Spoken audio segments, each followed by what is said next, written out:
Hello and welcome to Read Us a Story. What shall we read today? How about A Hero Called Wolf by Lucy Rowland and Ben Mantle.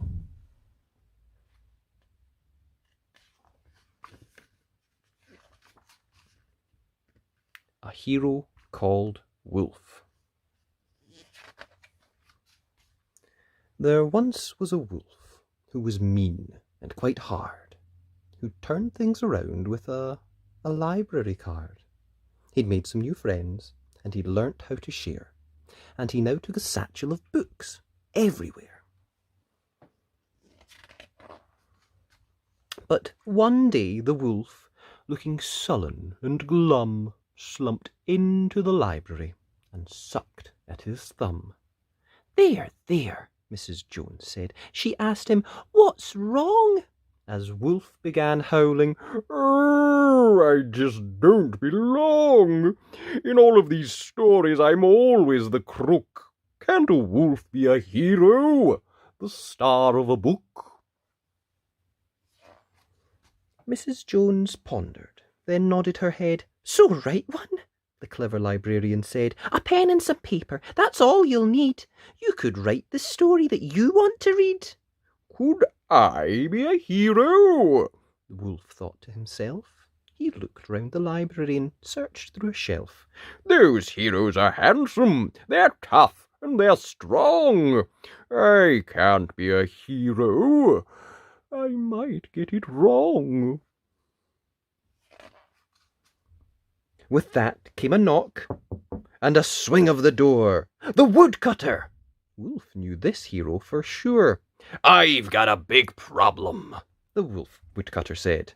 He flexed his strong muscles high over his head. "My axe isn't working. It won't cut my wood. I might need a new one. Oh, this isn't good."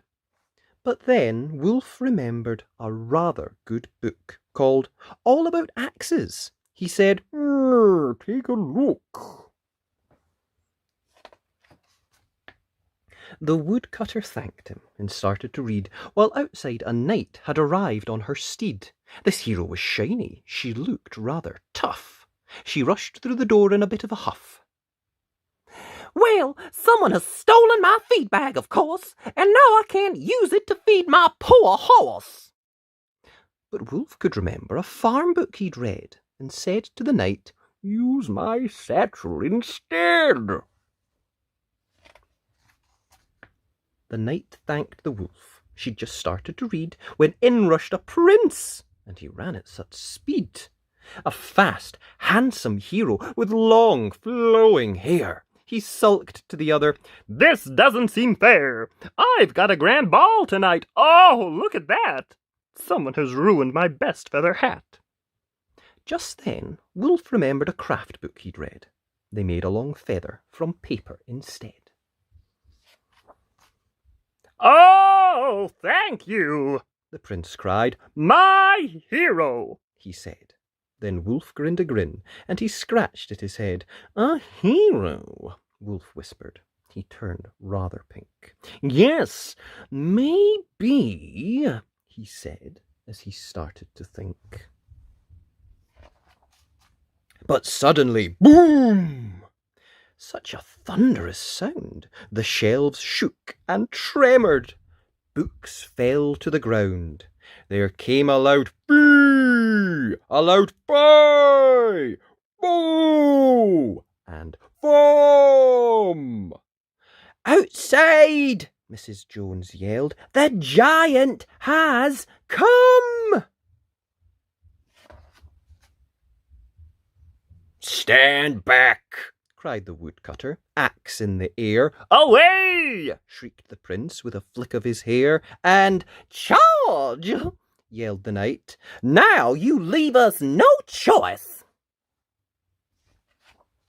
But stop, called the wolf in a deafening voice. For heroes are brave, and they're clever and kind. Wolf took a deep breath, so he'd not change his mind. Then he turned to the giant, his voice a small yelp, and said, "Hello! Welcome! And how may I help?" The giant was shocked, and he gave Wolf a look, then told him, The thing is, I need a new book. I've read all my books, and I'm ever so old. I've heard all the tales that have ever been told. "Not this tale," the wolf grinned. He picked up a pen as Mrs. Jones gave him some paper again. "Sit down," the wolf said, "on the soft forest floor. I'll tell you a story you've not heard before. See, heroes are clever, they're kind, and they're brave. A hero's defined by the way they behave." Then suddenly Wolf knew he'd got it all wrong. They're not always handsome, or tough, or strong. The woodcutter, Prince, and the shiny knight too, sat down with the giant, while Wolf thought it through. He wrote "Hero Wolf" at the top of his sheet, and there, on his face, spread a smile so sweet. A hero at last. It was rather exciting. He took a deep breath, and then Wolf began writing.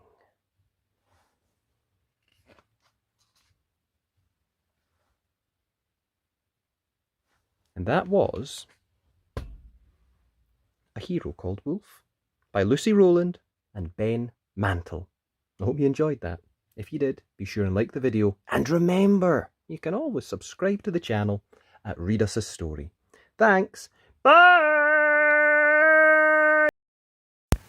Hello, and welcome to Read Us a Story. What shall we read today? How about Cinderella by Ursula Jones and Jessica Courtney Tickle.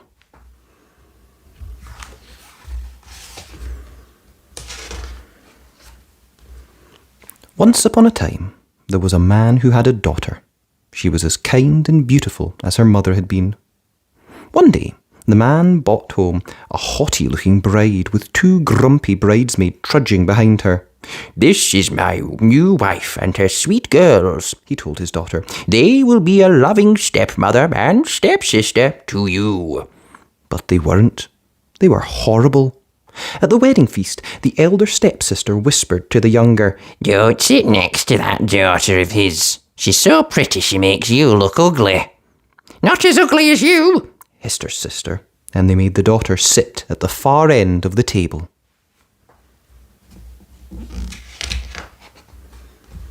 At bedtime, the stepsisters barged into her room. "Push off, Miss Too Pretty by Half," said the elder sister. "This is our bedroom." The stepmother took her up to the attic. "You sleep here now," she said, and shut the door on her. It was so dark and so cold that she tiptoed down to the kitchen fire in the basement. Buttons, the little dog whose job it was to chase away the rats, was asleep in the warm embers. He gave her a friendly lick as she crept in beside him and lay down in the cinders. "They're just tired after the wedding," she told him. "You'll see, Buttons. They'll turn out to be very nice." After 10 years at charm school, thought Buttons. "They'll be different in the morning," she said. "And I'll be a flying hot dog," thought Buttons. And they weren't different. "Good morning, Miss Ashbum," laughed the elder stepsister when she saw she'd been sitting in the ash. "Hello, Cinderear," jeered the younger. The stepmother gave her a crust and sent her to the cellars. "You're too cindery to eat breakfast with us," she said. "Cinders in the cellar," sneered her stepsisters. "Cinder cellar, Cinderella." And the name stuck. Cinderella fed the crust to the mice in the cage traps her stepmother had set. "Cheer up," she said. "Things will change." And they did. They got worse. Her stepmother was angry with Cinderella because she was prettier than her own daughters. She made her do all the housework and cooking and dig the vegetable garden while the spotty stepsisters lounged about, sucking sweets and shouting orders. Cinderella's dress got torn and dirty, and her shoes wore thin running errands for her stepsisters.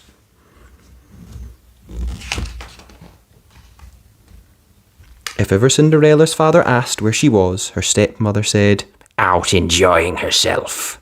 "No, she's not," Buttons would shout. "Look down here, you love-struck poodle. She's scrubbing the doorstep." "Corgi brain." But it only came out as a bark. One day, the king's son asked everyone to a ball. The stepsisters were so excited when Cinderella brought them the prince's invitation. The elder sister choked on her sweet. She turned bright puce. "See what you've done, Cinderella," the younger sister scolded. "Now she'll look like a beetroot in a ball gown at the prince's party."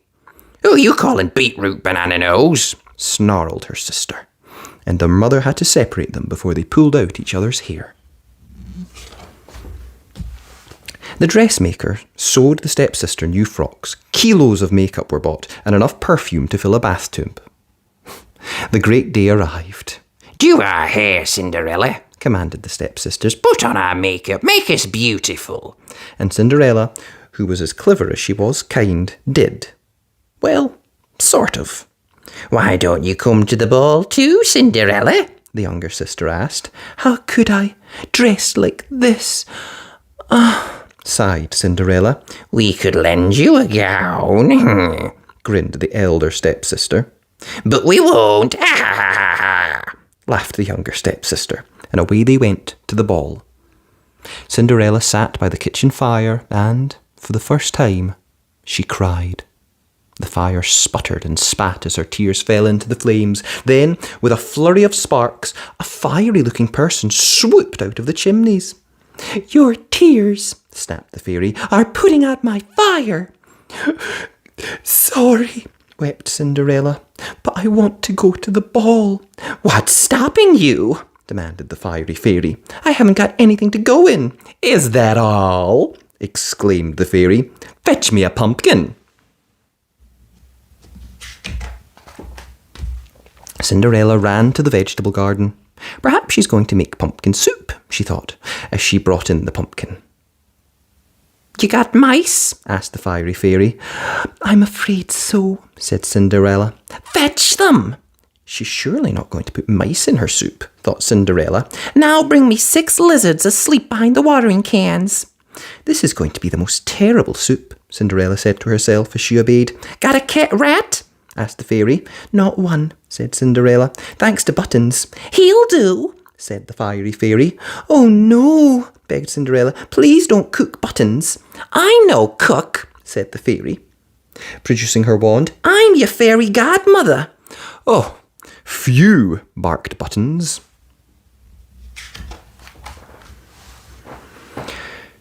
She tapped the pumpkin with a wand. Flash, boing!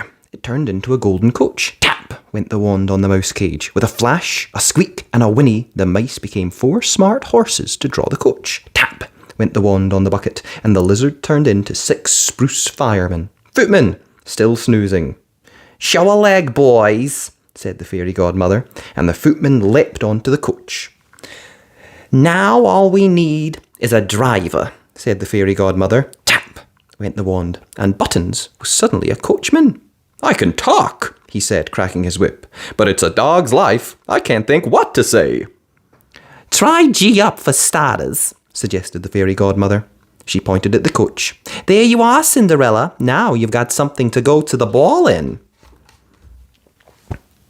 "Thank you, fairy godmother," cried Cinderella, "but I need to change." "Into what?" asked the fairy, raising her wand.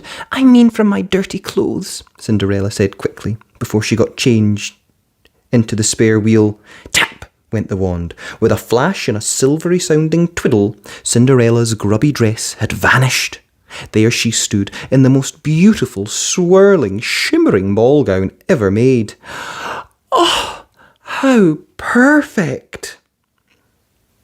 And Cinderella was wearing the prettiest little pair of sparkling glass slippers.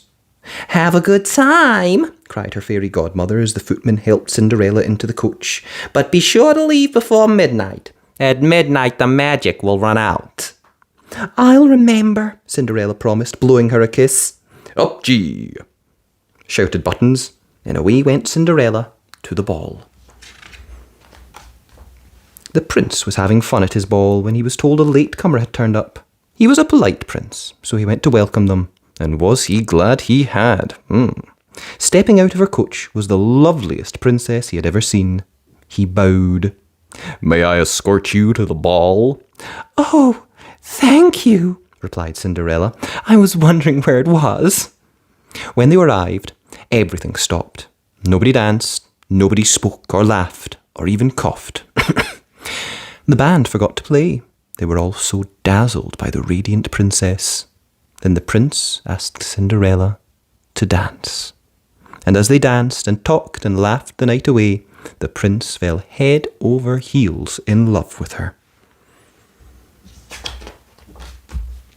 But suddenly the palace clock began to chime the strokes of midnight. 1, oh, remembered Cinderella. 2, I must go. 3, goodbye, prince. 4, thank you. 5, she ran through the dancers. 6, up the staircase. 7, 8, along the corridors. 9, she reached the door. 10, she ran down the steps to where the coach was waiting. 11, the footman flung open the coach door.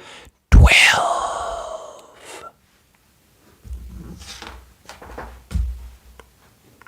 Too late. The magic's over, barked Buttons, the coachman, as he turned back into a dog.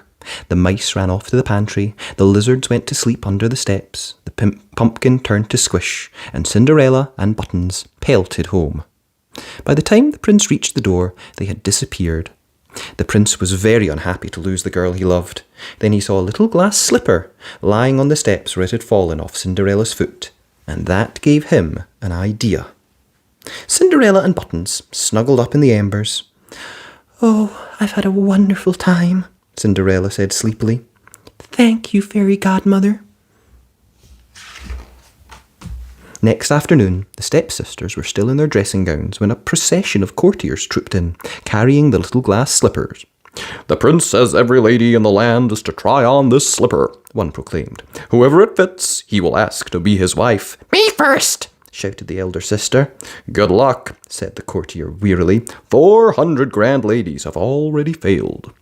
The elder stepsister pushed her foot into the slipper, but she could only fit in her big toe. Push harder, fat foot, her mother ranted, but the slipper was far too small. The elder stepsister wept with rage. My turn, smiled the youngest. I'm a natural royal. But although she nearly broke her toes with squeezing, her heel still stuck out of the back of the slipper. Too bad, cried the courtier, who'd been enjoying a sit-down. Off we go again. Call Cinderella!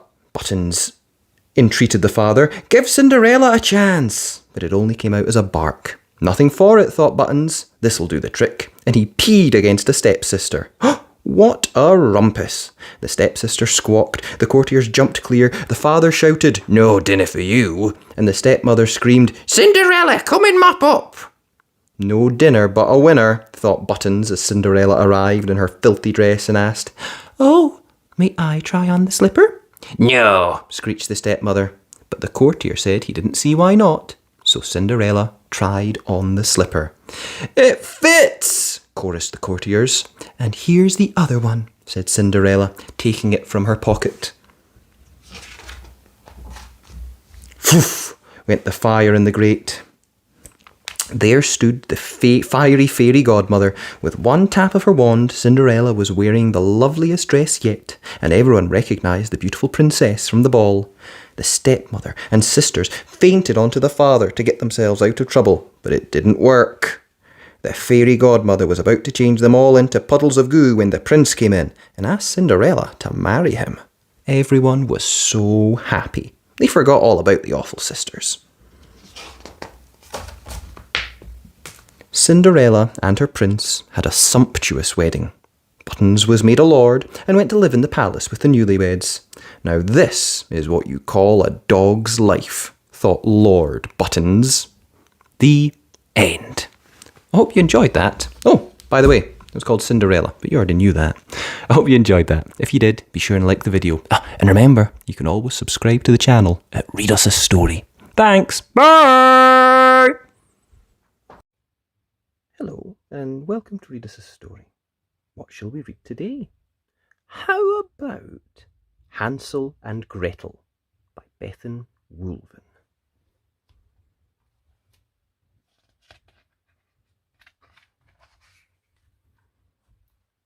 Hansel and Gretel.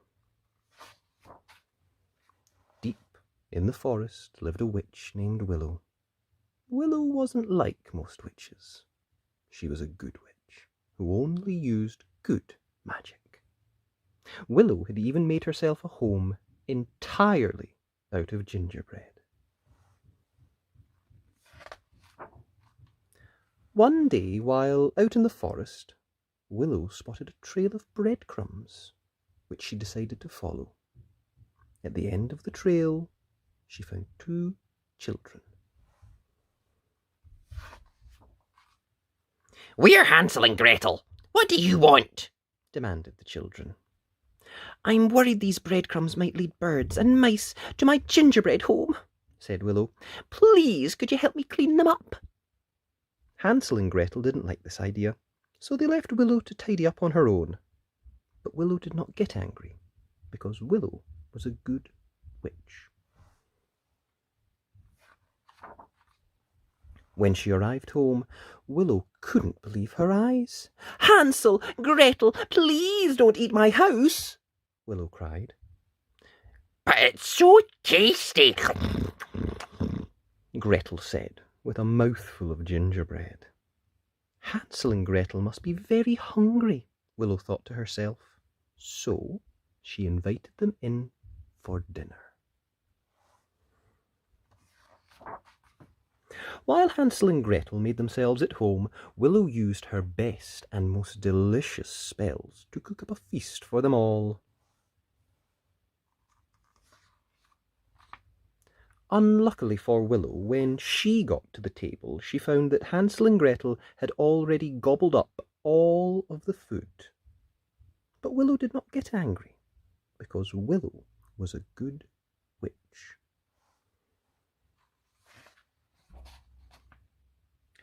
It wasn't long before Willow had more to worry about than her rumbling tummy. Hansel and Gretel had found Willow's spells and wands and began to play with them. "Please be careful with my magic things," Willow cried.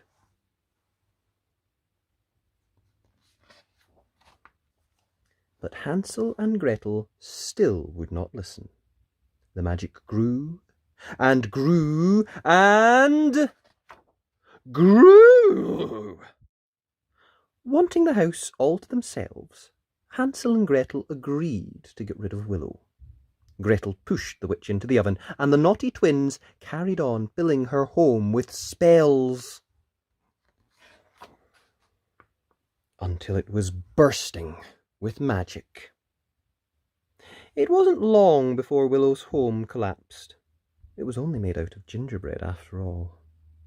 But this time, Willow did get angry.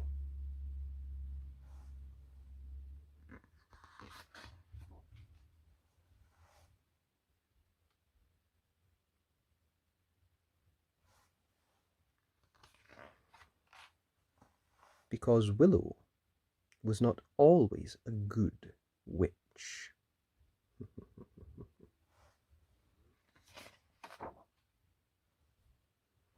And that was Hansel and Gretel by Bethan Woolven. Hope you enjoyed that. If you did, be sure and like the video. And remember, you can always subscribe to the channel and read us a story. Thanks. Bye! Hello, and welcome to Read Us a Story. What shall we read today? How about Jack and the Beanstalk?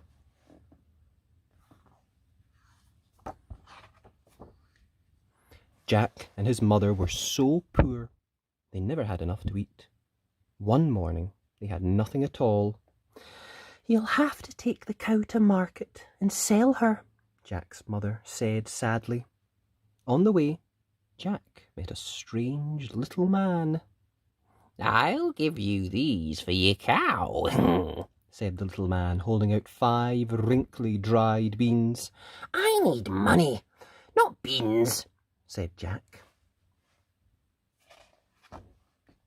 "Ah, but these are magic beans," said the little man. "If you plant them, they'll grow into a beanstalk so tall it touches the sky."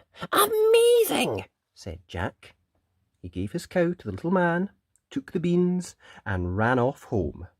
But when he got home, he was in trouble. Big trouble. "What have you done? Jack, we need money, not beans," cried his mother, and she threw the beans out the window. Poor Jack went to bed hungrier and gloomier than ever. What were they to do? In the morning, even his room seemed gloomy. His room seemed gloomy? Just a minute.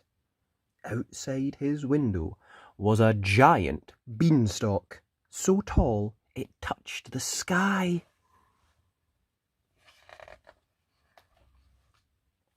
"The little man was right," thought Jack. He scrambled onto the giant beanstalk and climbed up and up and up.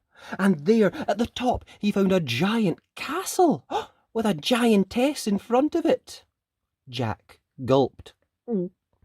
Then his tummy rumbled. "Excuse me," he called out. "Please could you spare some breakfast?"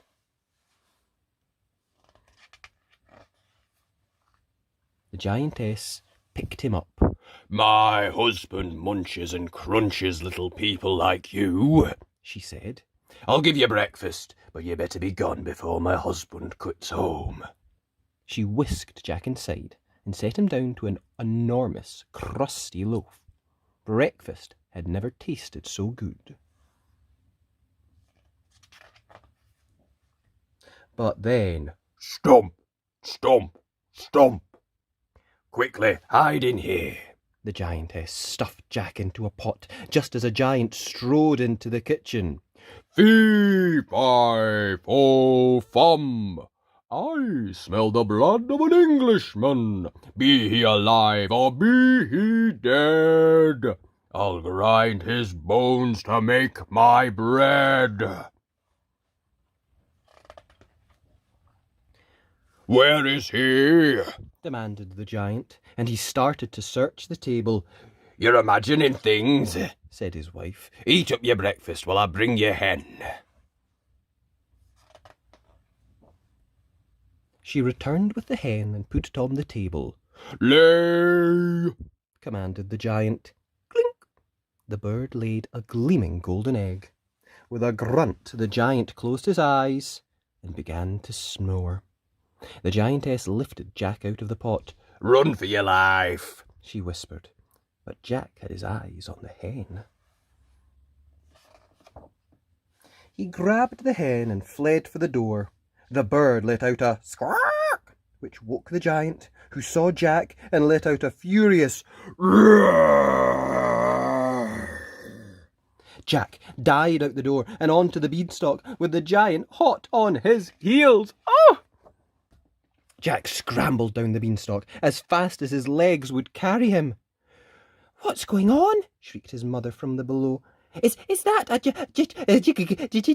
giant?" "Just bring the axes," Jack cried. Jack and his mother chopped and chopped at the beanstalk. It creaked and it wobbled, and then it toppled over sideways. The giant was flung far over the hills. They never saw him again. As for Jack and his mother, they lived happily ever after. Each morning the hen laid a golden egg, so they grew rich, and Jack never climbed another beanstalk.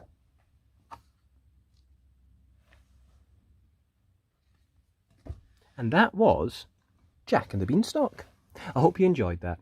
If you did, be sure and like the video, and remember, you can always subscribe to the channel at Read Us a Story. Thanks. Bye! Hello, and welcome to Read Us a Story. What shall we read today? How about Little Red Reading Hood by Lucy Rowland and Ben Mantle.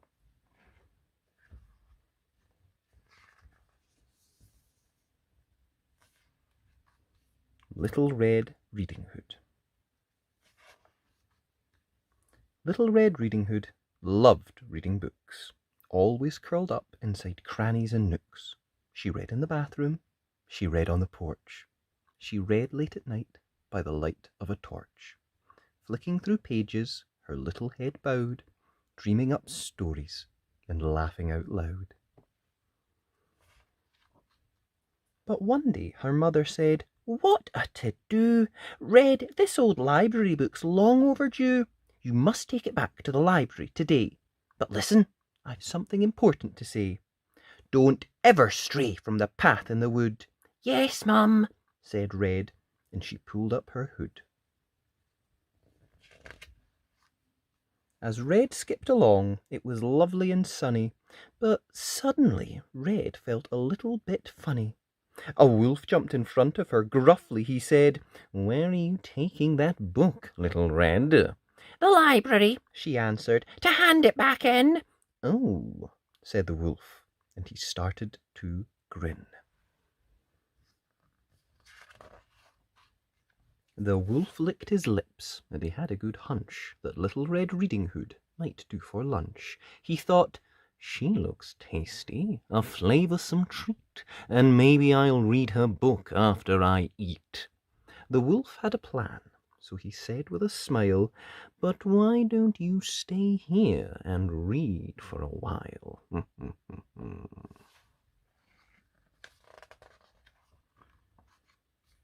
Red was quite tempted. Her book was so good.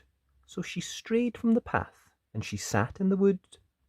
10 minutes, she said, and she started to read, and off ran the wolf at lightning fast speed. Now, books have all sorts of strange, magical powers, and that afternoon Red was reading for hours. Meanwhile, at the library, what a barbarian! Wolf had tied up Mrs. Jones, the librarian. He put on her glasses, her colourful smock, and said to himself, "Red is in for a shock." A few moments later, Red opened the door. "Come in," said the wolf with a wave of his paw. Little Red Riding Hood put her book down and looked at the wolf with a bit of a frown. "Are you quite well, Mrs. Jones?" she inquired. "You look a bit different today. Are you tired?" Red gasped, "What big eyes!" and then Wolf, with a sneer, said, "Yes, all the better for reading, my dear." Red said, "Your ears are hairy as well." "And what," asked young Red, "Is that terrible smell?" The wolf ripped his smock off and sprang from his seat. "Enough!" cried the wolf. "Now I'm ready to eat." "You can't eat her up," the librarian blubbered. With a loud heave, she flew out of the cupboard. "That's just such an obvious ending," she sighed. "Ugh, we've heard it before. You at least could have tried. The wolf eats the girl up. Well, that's nothing new." "What?" the puzzled wolf. "But that's what wolves do. Wolves are the bad guy. It says in my book." Little Red Riding Hood gave him a look. She sat by the wolf and, despite her unease, said, "Stories can end any way that you please. You don't like an ending?" Red Riding Hood said. "Then change it, arrange it again in your head. Just switch it and stitch it up some other way." The wolf nodded slowly and whispered, "Okay." A beanstalk grew up from the crack in the floor. "Come on," Snow White shouted. "It's time to explore." Peter Pan noticed the fairy dust settle. "And now you can fly," he told Hansel and Gretel. So, back in her castle, deep under the sea, the mermaid invited the wolf round for tea. Aladdin jumped back and he gave a loud shout as his old fairy godmother tumbled right out. He thought for a moment, a book of my own. And this time the wolf wouldn't end up all alone. He picked up a book about shoemaking elves, then started to chuckle and search through the shelves. "I found it!" he shouted, and danced a few jigs, then borrowed a book about 3 little pigs. Little Red Riding Hood walked through the wood, the moon shining down on her little red hood. she curled up that night with a book in her hands and dreamt of huge dragons and magical lands. For whilst leaving footpaths should never be done. Straying from stories is all sorts of fun. And that was Little Red Riding Hood by Lucy Rowland and Ben Mantle. I hope you enjoyed that. If you did, be sure and like the video. And remember, you can always subscribe to the channel at Read Us a Story. Thanks. Bye!